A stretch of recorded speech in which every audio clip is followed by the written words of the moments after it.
Well, good morning, everyone, and welcome to BDO's End of Financial Year Employer Obligation webinar. Particularly in this NAIDOC week, I'd like to begin by acknowledging the traditional owners of the land on which we meet today, and for me, that's the Eora Nation. I'd like to pay my respects to elders, past and present, and emerging.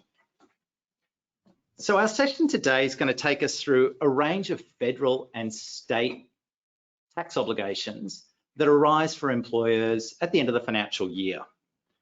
Now, before I do the introductions to our speakers, just a couple of quick housekeeping comments and questions for you.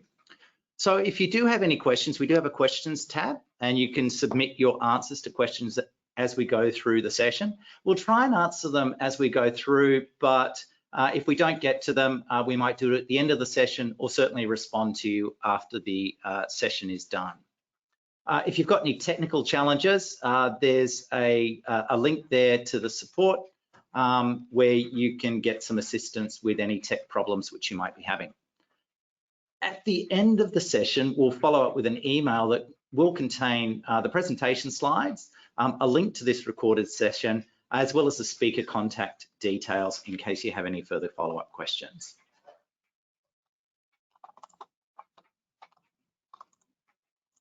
There we are. So my name's James Trainor. I'm a partner in BDO's Sydney practice, specialising in employment taxes and expatriate taxes. And with you today are experts across a range of different fields from BDO, as well as from the Australian Taxation Office. So Stefanie Merlino is a partner in our Melbourne practice. And like myself and the two Bens, we all specialise in employment taxes and expatriate taxes. So have been dealing with things like payroll tax and employee share schemes for a number of years. We're delighted to have Chontelle Weyman joining us. Chontelle is a director in Single Touch Payroll, and she leads the engagement team for Single Touch Payroll. And we really are delighted and honoured to have Chontelle join us today to get some insights into what's happening behind the ATO walls. Ben Watkinson is a director here in Sydney with me. He has over 18 years experience in employment taxation, and he will be working through the Single Touch Payroll session with Chontelle. And finally, in relation to the employee share scheme, Ben Renshaw, who's a partner in BDO's Melbourne office, will go through the obligations that arise for employers with employee equity plans. So without further ado, let me hand over to Ben and Chontelle. Thanks, James. And obviously, I echo James's comments in welcoming Chontelle to today's presentation. I think it's really great to get the ATO insights on these particular issues. So to start off with, Chontelle, what are the main changes from Single Touch Payroll 1, and why are these changes being implemented? Thank you, James, and thanks, Ben. It's lovely to be here. It's always a pleasure to come and get to talk about Single Touch Payroll and now Single Touch Payroll Phase 2.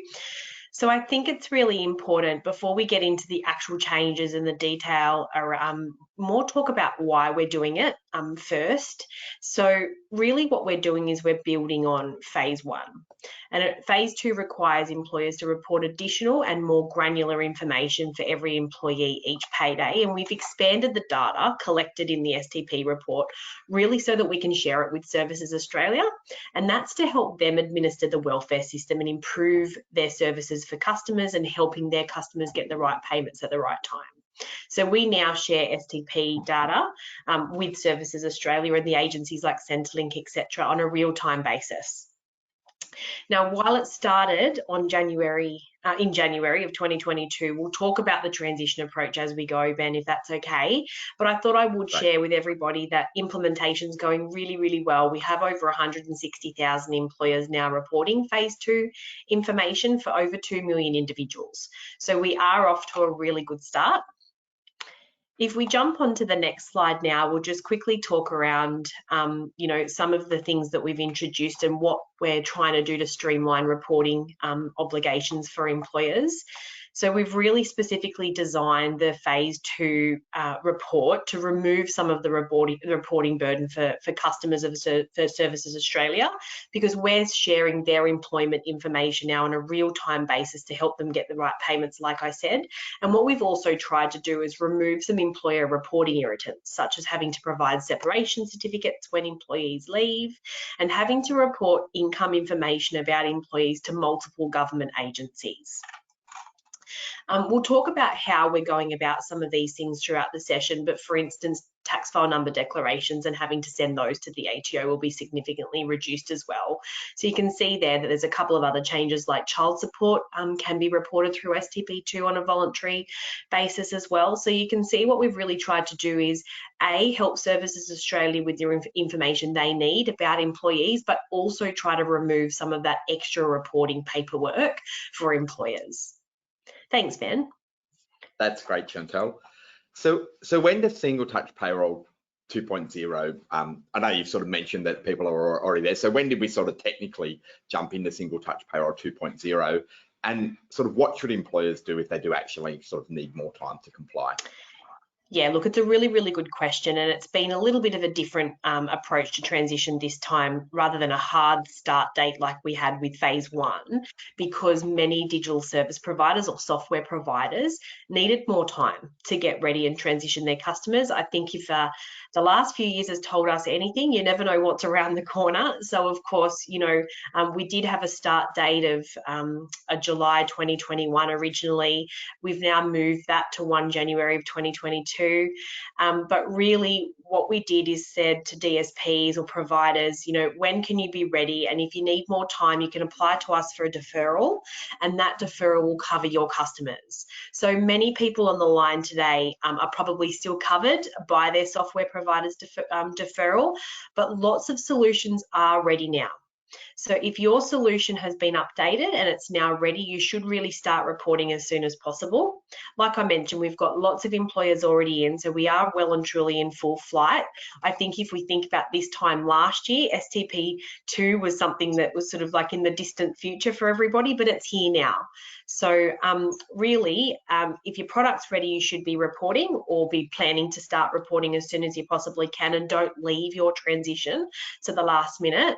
And if you have extenuating circumstances and require more time to transition to STP Phase 2 beyond your provider's deferral, you can apply to the ATO for more time.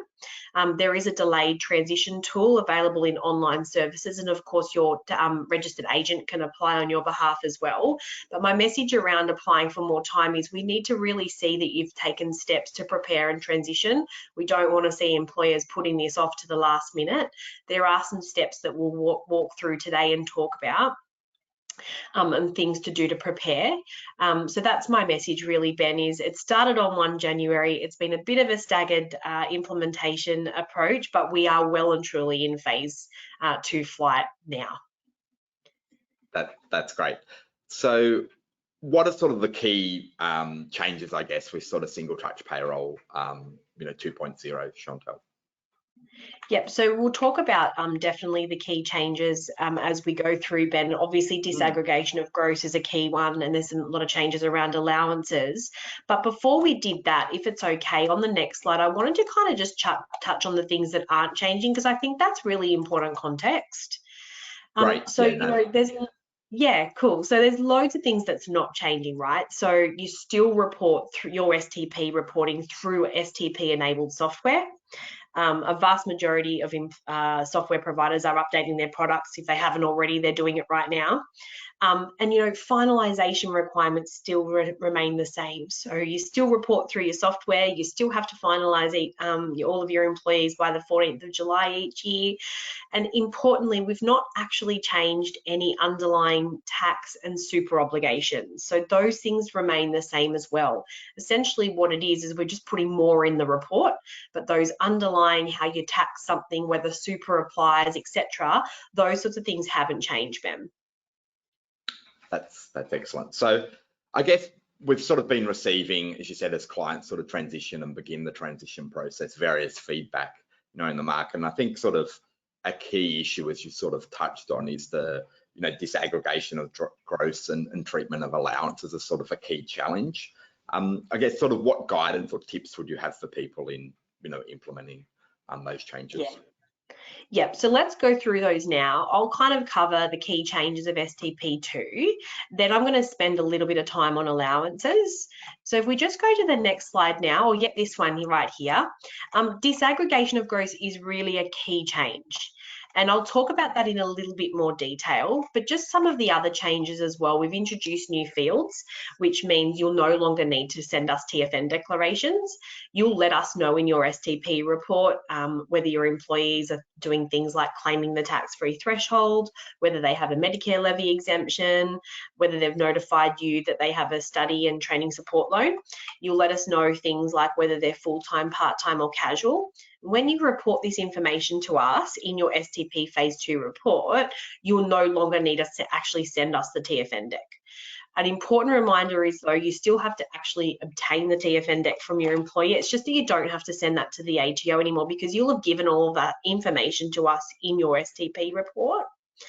There have also been some important changes to salary sacrifice reporting. So you now need to report pre-sacrificed amounts to us, and we've introduced 2 new fields. One is superannuation, is one field, and the other is employee benefits, and they're exactly how they sound. So salary sacrificed amounts to super are reported as salary sacrificed super, and then salary sacrificed to other benefits that are not super are reported as salary sacrificed other.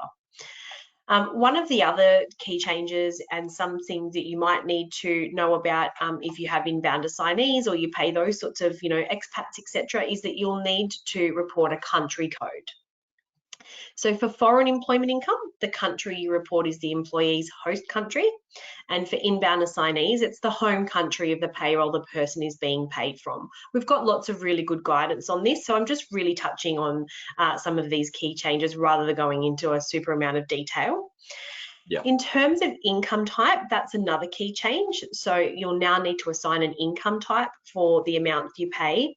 Now, salary and wages is absolutely the most common. For the vast majority of payment types, salary and wages will be the income type reported. But of course, there are some other ones like working holiday maker, seasonal worker program. I won't go through them all today, but there are actually other ones to consider as well when assigning an income type. As I mentioned before, if your product offers the functionality, and many of them do, you'll also have the option to include child support garnishee and child support deductions in your STP report. And this will just reduce the need to give separate remittance advices to the child support registrar. We'll also include information in the STP report now where employees cease employment. So for example, the date they ceased and the reason why. And that really is to reduce the need of giving your employees a separation certificate. So they're the changes at a very high level. And I'm just going to now touch on disaggregating gross. If we go to the next slide, because like I said, this is really one of the key changes of STP Phase 2.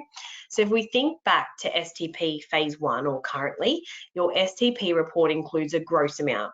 And that's the total of many different components and payment types. Essentially, most things you pay to your employees are all bundled together, except for a couple of separately itemised allowances. Now, because a lot of these payment types are treated differently for Social Security purposes, with STP Phase 2, you now need to report more detail and separately itemise the payments.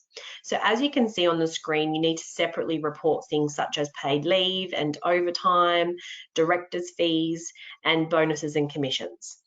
You'll probably recognise a lot of those names. You might call them something else in your payroll. I'm sure you will recognise things like overtime and paid leave, etc., etc. But that's pretty much disaggregation of gross in a nutshell. But I am now going to spend a little bit more time on allowances because, as you said, Ben, this is something that you're probably getting a lot of questions about and is probably one of the things we're asked about a lot here at the ATO, as well as how do I actually classify an allowance. So if we talk to the next, this slide here, you'll see what we've done is there's a few new allowances we've introduced, or some names. In phase 1 reporting, some allowances were reported separately and some were just reported as gross. This has changed, and generally all allowances need to be separately reported now, and we've introduced those new categories that you can see on the screen. So, you know, we've introduced things like task allowances and qualification allowances and so forth. But there's some really key things to think about when categorising allowances into the appropriate phase 2 reporting category, and it's about the story behind the allowance.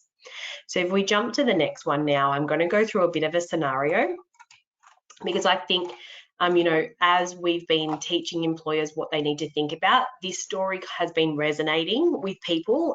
So I'm going to share it now. So the first thing to think about is whether it's reportable. So for example, things such as an overtime meal allowance under the ATO reasonable amount isn't reportable. It isn't reportable now, and it remains not reportable. So in this case, you wouldn't include that in your STP reporting. The next thing to think about is whether it needs to be disaggregated and why you're actually paying the allowance. The reason why we require full disaggregation of allowances is so that we have better visibility of these amounts, particularly where they have different tax and super treatments. But in addition, and really importantly, is so that Services Australia do too. Different allowance types are assessed differently for social security purposes. And as I mentioned, we get lots of questions questions from employers who aren't quite sure where to report a certain allowance because of the name. And we know there are hundreds and hundreds of different allowances out there, but a lot of them have the same characteristics. So let's go through a little scenario. So let's say, for instance, you're paying an allowance called Apple allowance. If we work through the story behind the allowance, it should actually give you an idea of where it needs to be reported in phase 2. So let's go back to the award, or perhaps the employment contract, and figure out why you are actually paying that allowance in the first place and whether it's an allowance at all. So let's say the employment contract says the employee shall be paid $100 per week if they pick the most apples. Then that really isn't an allowance at all. In fact, I'd say it's probably a bonus and commission. On the other hand, let's say the award or the employment contract says that the employee needs to be paid $100 to work in the apple orchard, which is on a really hard hill to get to. It's freezing cold conditions. Well, in that case, they're being paid to perform a certain kind of duty and are being compensated for working in unfavourable conditions. In this case, it would be reported as a task allowance. But let's say your employees paid $100 per week according to the award or contract because they need a special type of tool and they need to purchase and maintain that Apple tool. In that case, it would be reported as a tool allowance.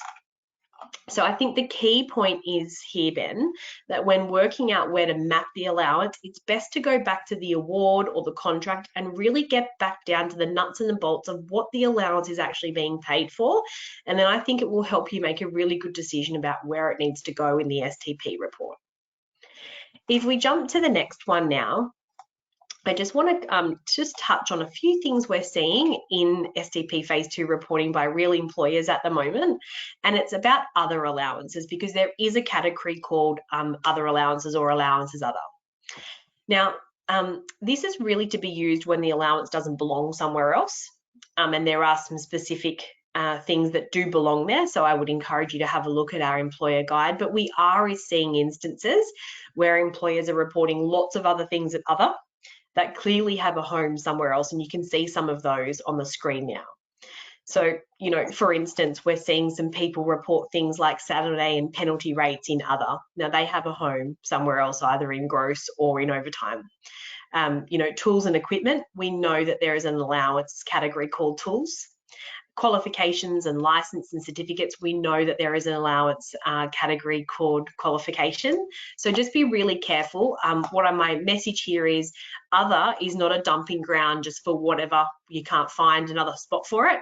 Really go through that methodology that I've just explained, and that will really help you to use other wisely and make sure your allowances are categorized in the right reporting category for phase 2. So I think that's it from me, Ben, on allowances and disaggregation of gross. Great. We've just had a couple of questions come through, which I think are all sort of on a similar theme. So we might try and cover them off. it seems to be around, organizations obviously have, hundreds of, pay codes that they use, but, not all of them, may actually have be active pay codes. They might be, internal elements or, accruals, etc., as the case may be. So is it sort of only pay codes that are actually having sort of physical payments of cash out the door paid to employees that need to be reported as part of Single Touch Payroll 2.0? Yeah, look, that's a really good question, Ben. And, without being able to get into the nuts and bolts of what these pay codes are, we know that. So I think what needs to happen, and the advice we generally give is go through each of your pay codes that you are using.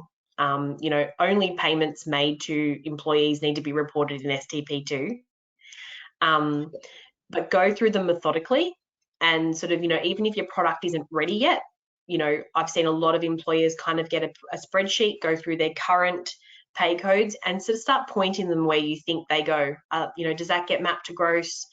Should that now be overtime? Is that a director's fee? And really just methodically go through.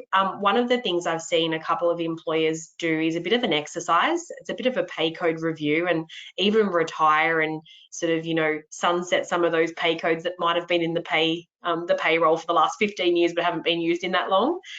So, that would be my advice, Ben. Yeah, that's great.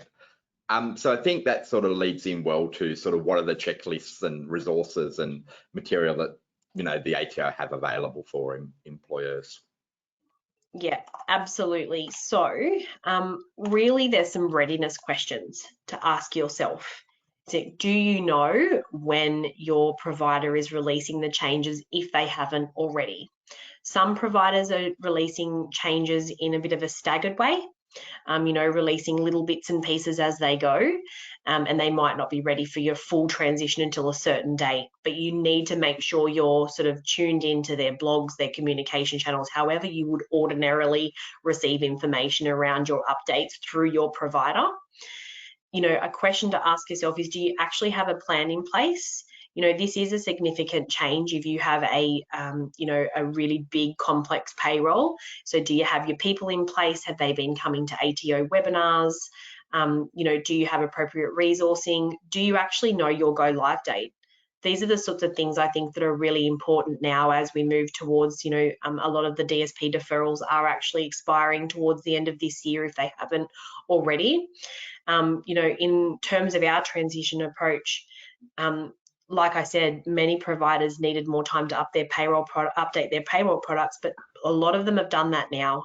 We've still got a few to go, and that's absolutely fine. And where you're still covered by your DSP deferral, that's fine as well. But don't leave your transition plans to that last minute. Don't leave them until your DSP's deferral is about to expire and then get stuck and think, oh, I haven't done the appropriate planning that I needed to do this. So I think that's pretty much my tips, and go through your pay codes, go through all of your allowances, ask yourself the story behind those allowances, because that will really set you up for success.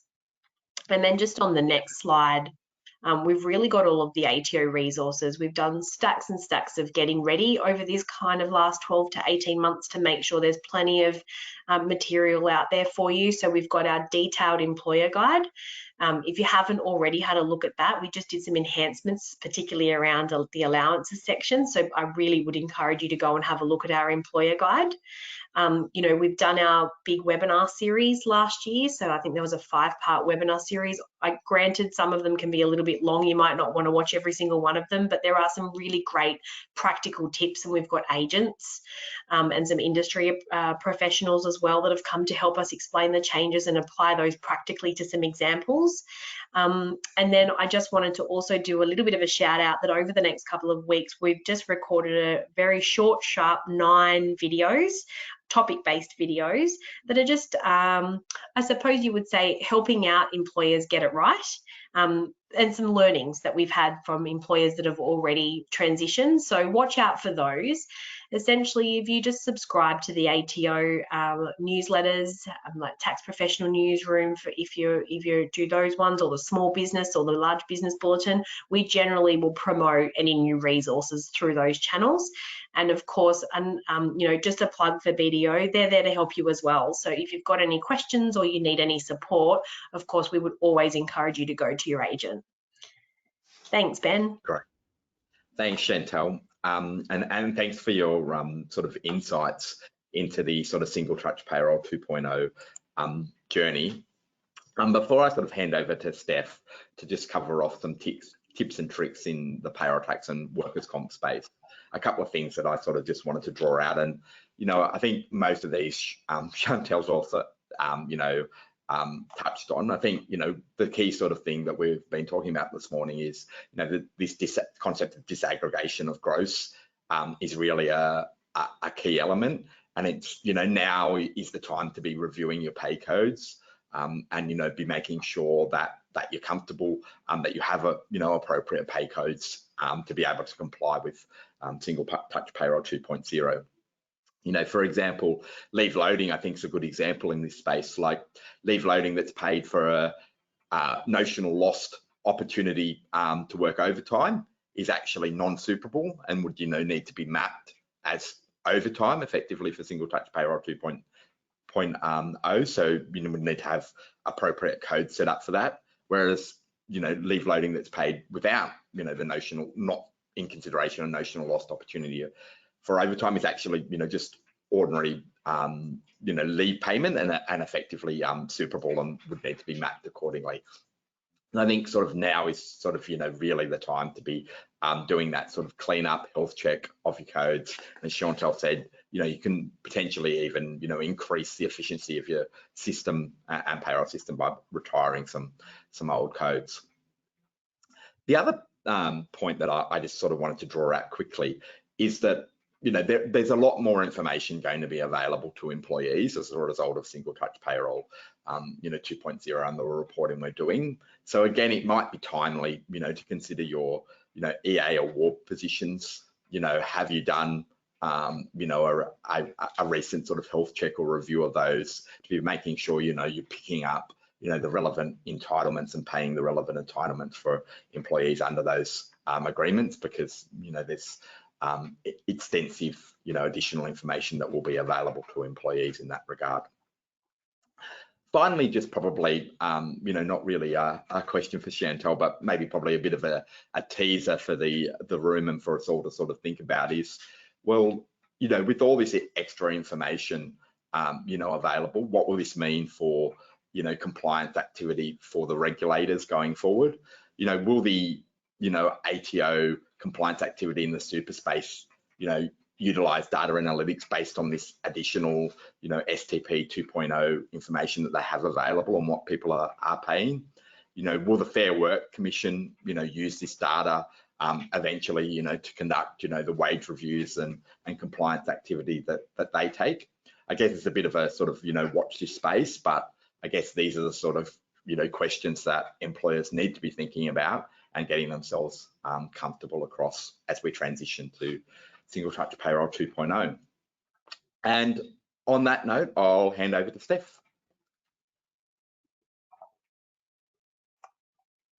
Thank you, Ben, and thank you, Chontelle. That was some really useful, interesting information on STP 2.0 for employers.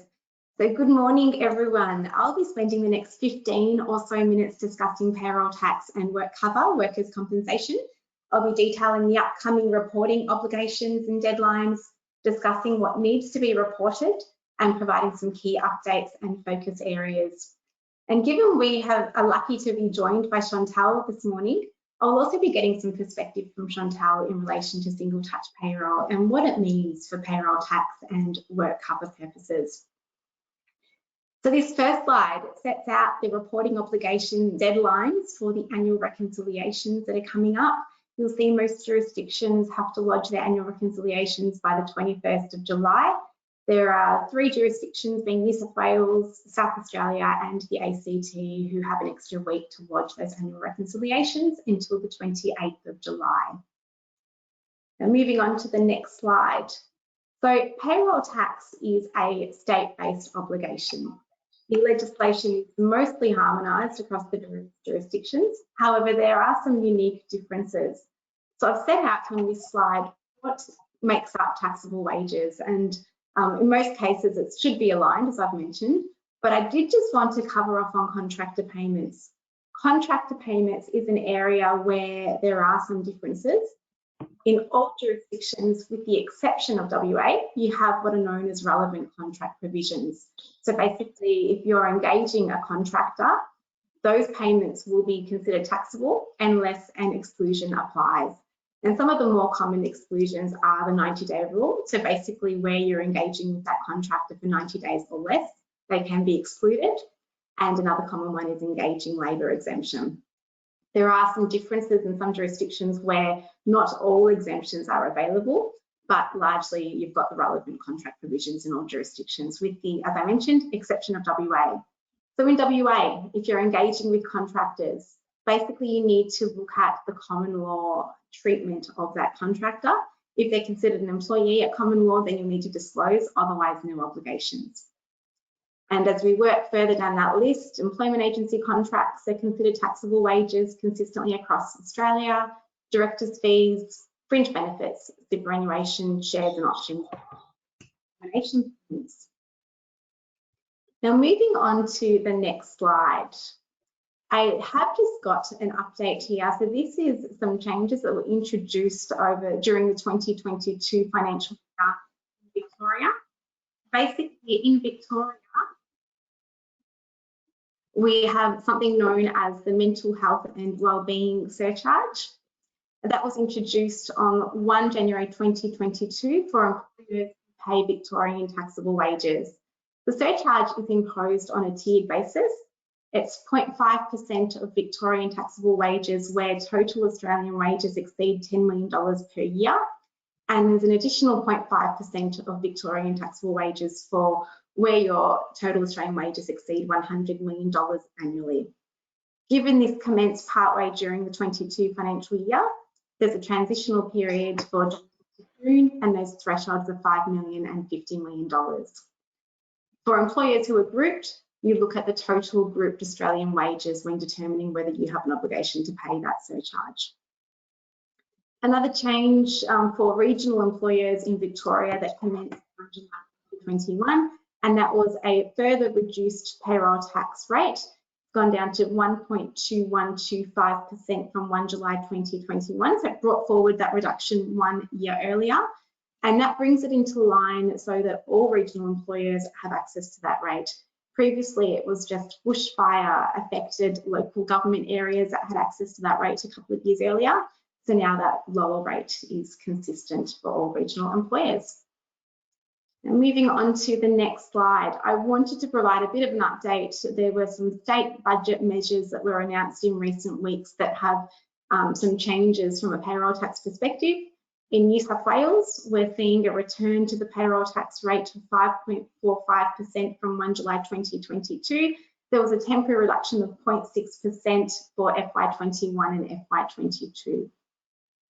In Queensland, they're following in Victoria's footsteps by introducing the mental health levy. So that will commence from 1 January 2023. Again, it's for large employers or groups of employers who pay total Australian wages of in excess of $10 million. There's also been a change announced as part of the state budget in Queensland to the reduction calculation from 1 January 2023. Basically, employers who have wages of up to $10.4 million will be entitled to a larger payroll tax deduction. And a third change that was announced in Queensland as part of the budget was a 1 year extension to the 50% payroll tax rebate on exempt apprentice and trainee wages. Now, moving on to the next slide, I wanted to cover off on some of the areas that we see the revenue authorities focusing their attention around payroll tax. Contractors, that's quite a common area that they've been focusing on for many years now, but I wanted to particularly mention this because we've seen some High Court decisions coming out on contractors, not on payroll tax, but on contractors generally. So I expect that this will be a continued area of focus for the revenue authorities and possibly a change to their application of the contractor provisions. So that remains to be seen. Employment agency arrangements. Now, this has been an area where the revenue authorities apply quite a broad interpretation of these provisions. We've seen quite a bit of case law coming out of certain jurisdictions, mostly New South Wales. So again, for employers who enter into these arrangements where the employment agency provisions have application, something just to be aware of. Employee remediation payments. So we're seeing a lot of employers conducting payroll compliance reviews, making sure they've paid their employees correctly calculated and paid their superannuation entitlements. From a payroll tax perspective, this leads to payroll tax considerations.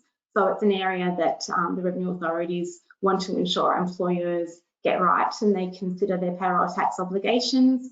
In New South Wales, they issued a Commissioner Practice Note in September of last year, which basically sets out the revenue authorities' view on how remediation payments should be treated. It covers superannuation generally, but covers off on payroll, wage remediation amounts, and also where you're making good any superannuation shortfalls.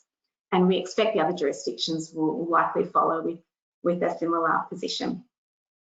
Grouping again is another area that we see the revenue officers attract a lot of attention, wanting to make sure that if you're grouped, you're correctly grouped and only claiming one threshold per state per group. Now moving on to single touch payroll. As I mentioned, we're lucky to have Chontelle here, so I thought it would be very timely to get some perspective from you, Chontelle. So earlier this year, Josh Frydenberg announced that federal government had taken steps to commence the sharing of single touch payroll data with state and territory governments, basically to enable the pre-filling of payroll tax returns. I was wondering whether you had any insight in relation to how this is progressing, or if you can share anything in this space. Yeah, of course. Thanks. I'd love to, Steph. So the measure as announced by government is being led by the Department of the Prime Minister and Cabinet, and it's really focused on providing benefits to businesses through using STP data to pre-fill payroll tax returns. So look, it's still early days in terms of our understanding of the benefits available through this work, and we're really focusing on ensuring that we're identifying the use cases we can legally support with the revenue officers, identifying and providing a data set to support the work, and then working with the relevant revenue officers to understand STP data, how it's reported and how it might be used. So the initial phase of this work really runs through to September this year, and at that stage, PM&C will need to confirm a position with the revenue officers on the next steps. And of course, we will always keep everybody updated as we go. That's great. Thank you. I really appreciate that.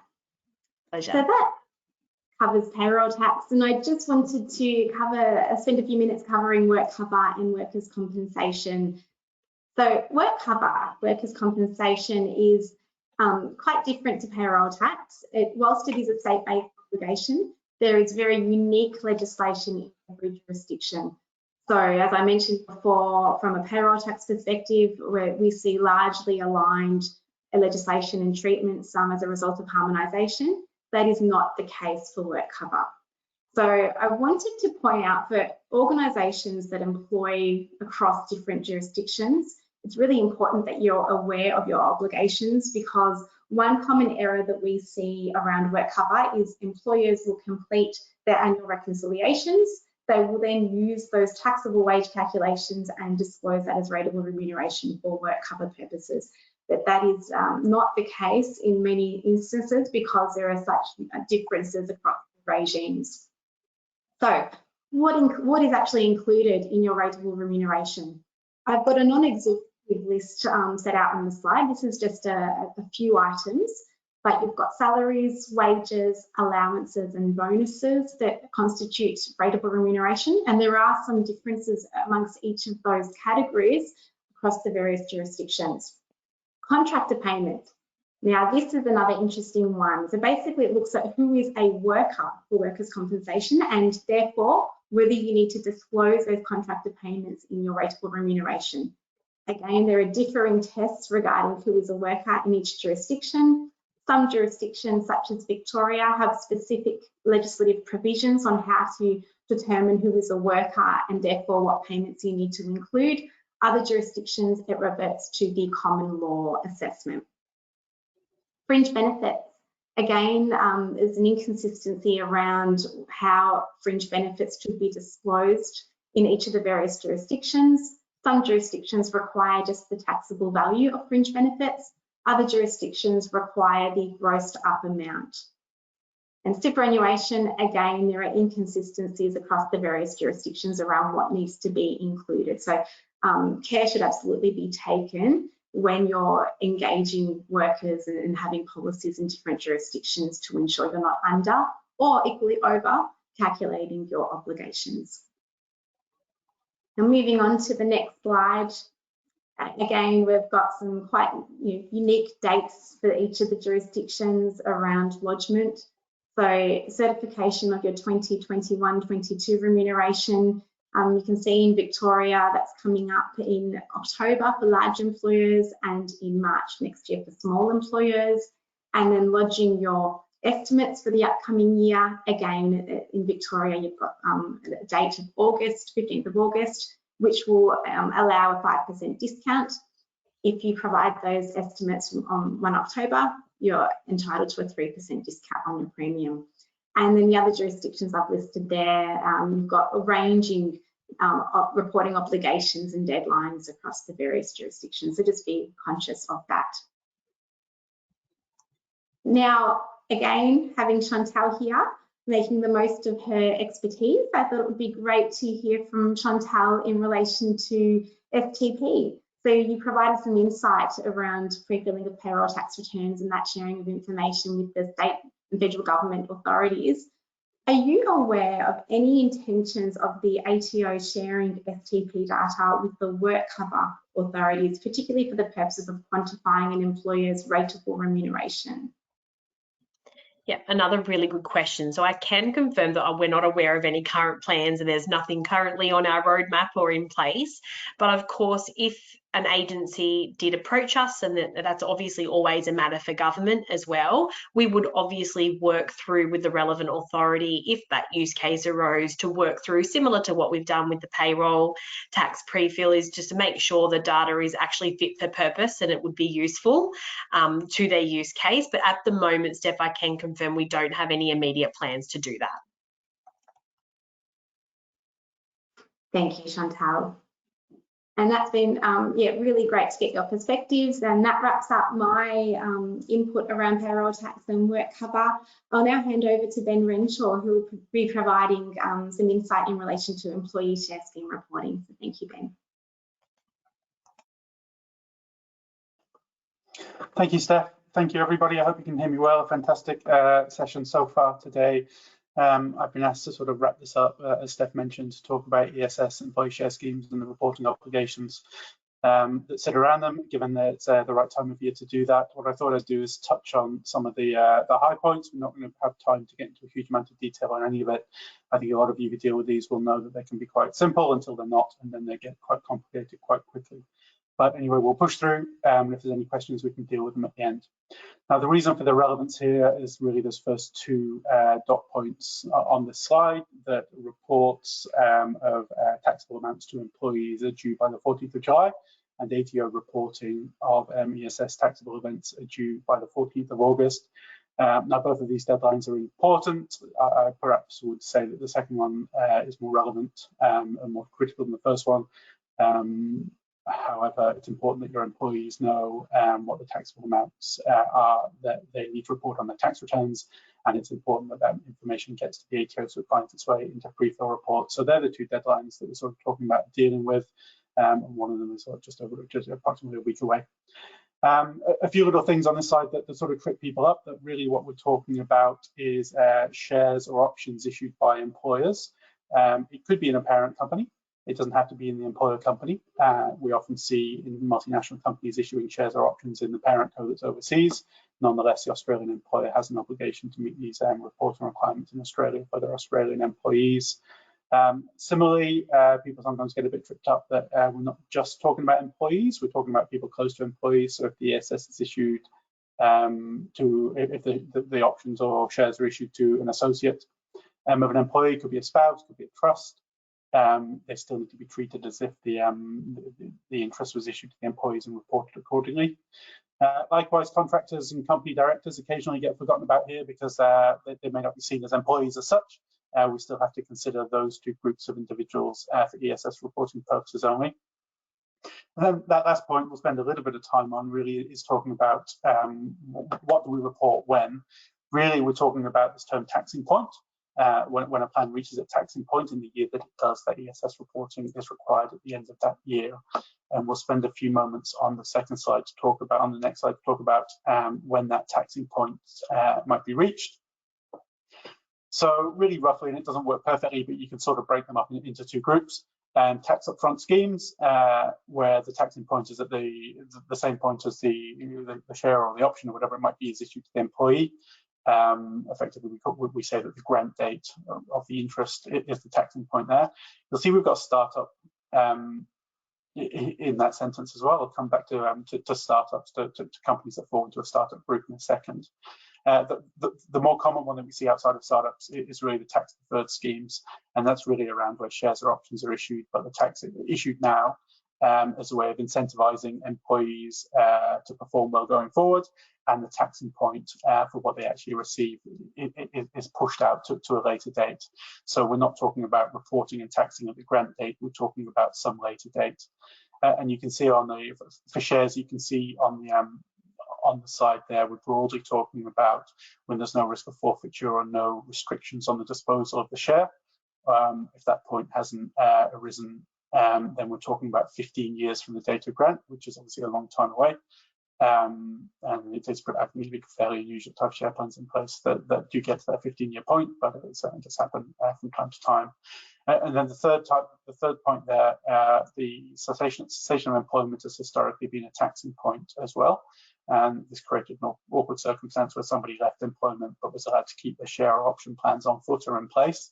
They may be taxable on those shares or options, even though they haven't perhaps vested or exercised at the point where they've left the business, and that may not happen for a few years.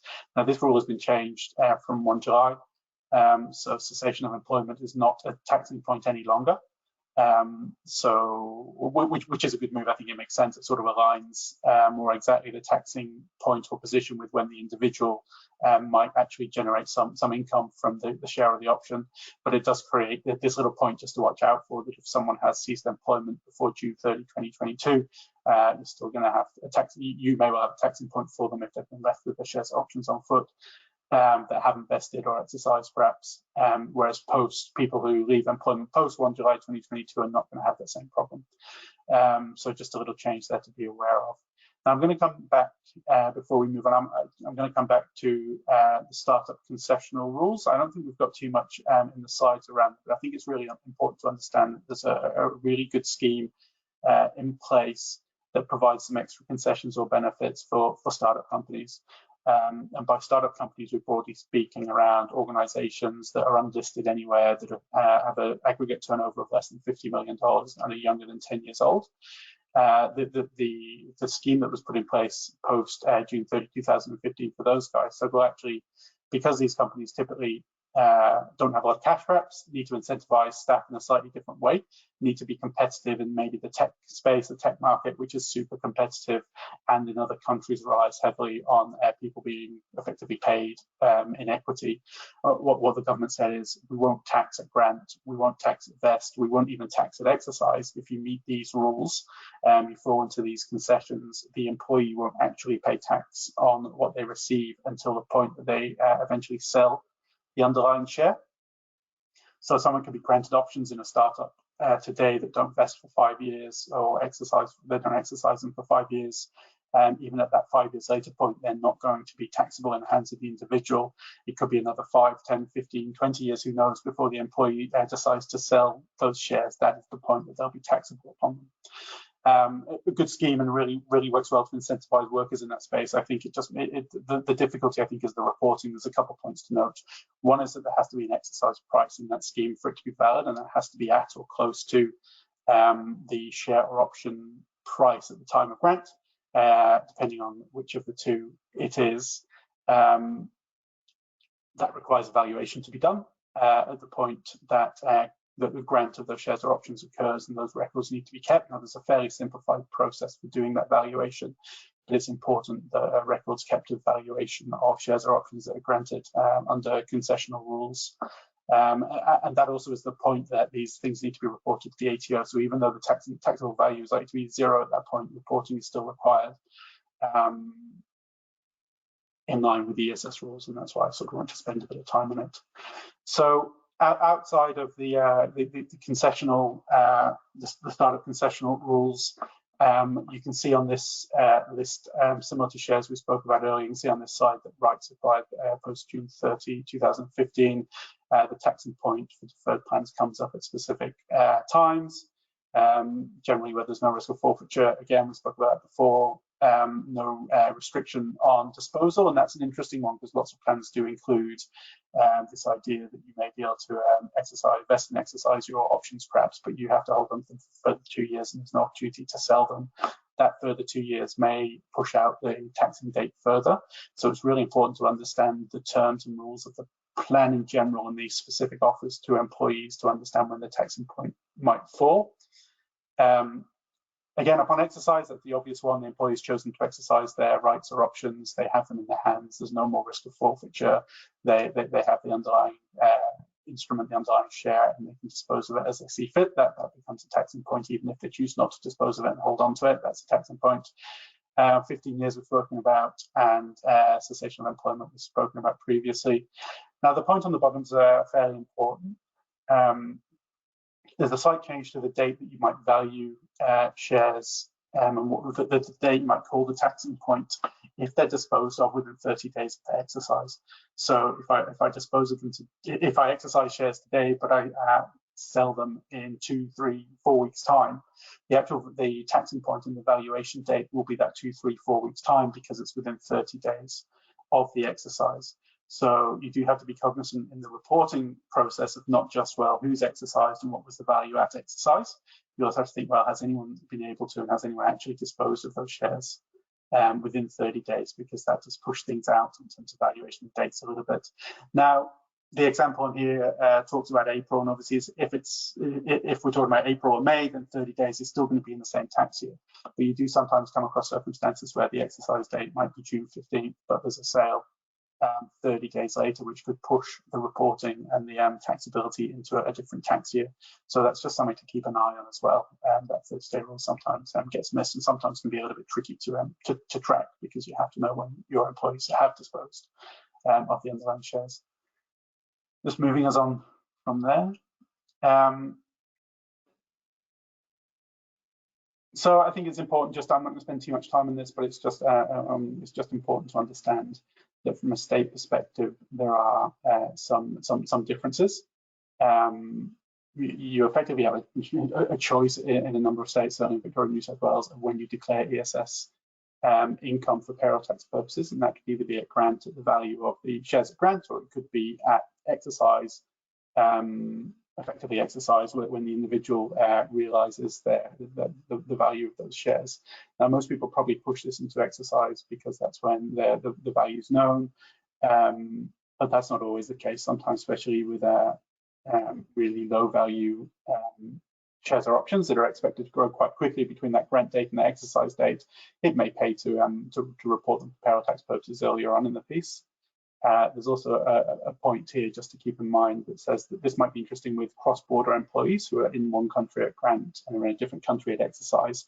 The choice that you make is effectively individual by individual, so there may be an opportunity to save some payroll tax for cross-border and expat employees from a state perspective as well.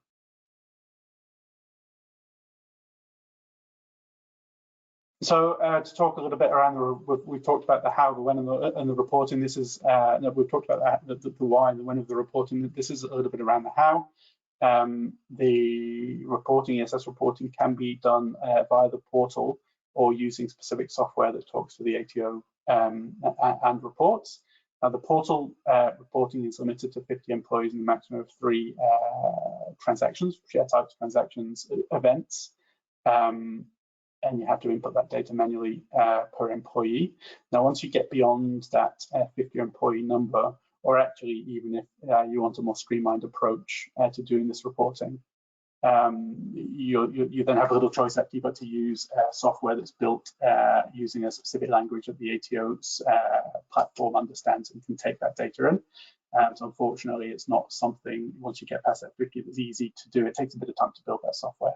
But what people typically do as a consequence is come to us, or whoever their provider might be, to sort of take care of that reporting. It's something to think about. I think if you've done your own reporting in the past, but your population is beginning to grow, just be cognizant of the fact that actually there's going to be a specific compatible software issue that you have to deal with. That's almost certainly going to require you to use an intermediary to do that. That reporting can just make things a little bit slower, a little bit more time consuming while you get your head around that piece. So just to understand that the way reporting's happened before is not perhaps the way it's going to happen going forward. And I think one of the themes of today has really been around automating of information flows into the ATO. I think this is probably another small example of that. And is the way things are likely to go for the future.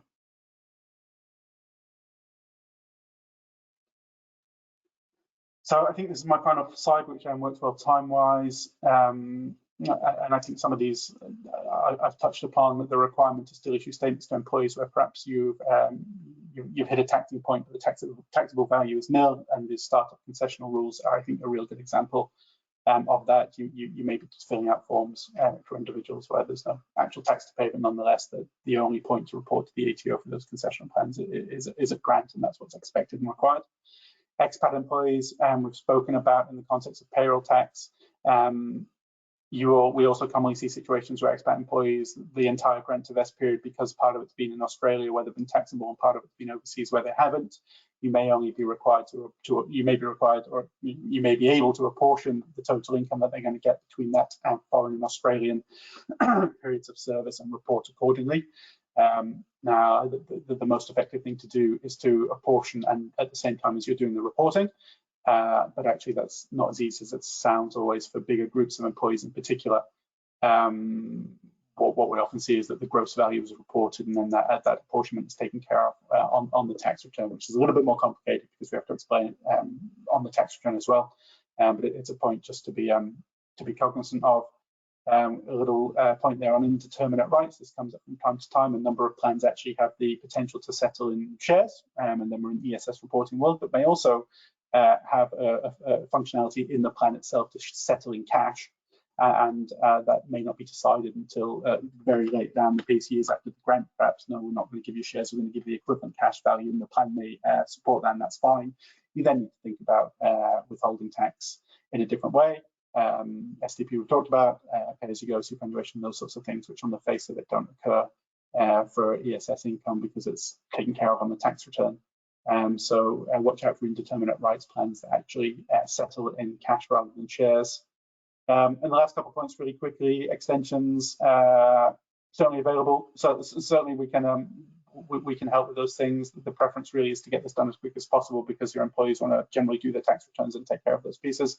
But talk to us if you need help with any of those sorts of things. And the very final point is just to keep in mind that, and I've said it probably a couple of times here, that generally there's no withholding on the ESS income. That isn't true. In fact, if you don't have a tax file number for somebody, which we see very rarely, but it's just a point to be cognizant of as well. And then with 2 minutes to spare, I think that is me done, James. Now I'll hand back to you. Thanks very much, Ben. You can take a breath now. That was a lot of content and appreciate that. One question that just did come through, Ben, for you was that you mentioned 2 dates, the 14th of July and the 14th of August. Can you just explain the difference between the two reporting requirements? Yeah, so the first one is to get the information to the employee. So it needs to be in the employee's hand. So that the idea being that they're then in the best, they understand what their income has been for the past year if they're starting to think about their tax return. Whereas the second date is to get these forms lodged with the ATO. I'm not sure if Chontelle is still online, so I'll be careful about how I phrase it, but generally speaking, we probably see that second date as being the critical one.